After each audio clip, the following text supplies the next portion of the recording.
ம். நாங்க இது எப்படி பார்க்குறோம்னா, முதல்ல நாங்க அந்த மழை காலத்துல அந்த பகுதிக்கு போகும்பொழுது, அந்த வெள்ளம் பயங்கரமா பாதிக்கப்பட்ட பகுதி அது.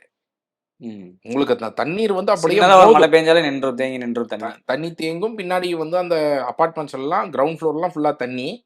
அப்ப நாங்க போய் பார்க்குறோம். பார்த்துட்டு வந்துட்டு நாங்க என்ன பண்றோம்னா, இந்த எங்க பாட்டில் நெக் இருக்குன்னு பார்த்தா, அந்த மெயின் ரோட்ல பெரும்பாக்கம் மெயின் ரோட்ல பார்த்தீங்கன்னா, இந்த பக்கம் எல்காட் இருக்கும். இந்த பக்கம் கிளாசிக்கல் தமிழ் இன்ஸ்டிடியூட் இருக்கும். இப்படி போய் சுருங்கி தான் வெளிய போகும்.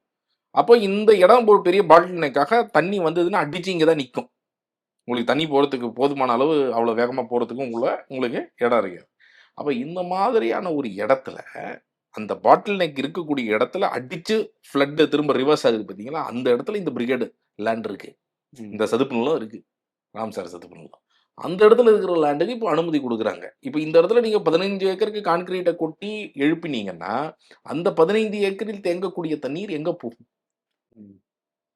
அது மேலும் வெள்ளமாக மாறும். மக்கள வந்து மிகப்பெரிய அளவுல பாதிக்கும். அப்போ இப்படியான ஒரு வேலையை தான் இவங்க செஞ்சிருக்கிறாங்க அப்படிங்கிறத நம்ம இதுல பார்க்குறோம்.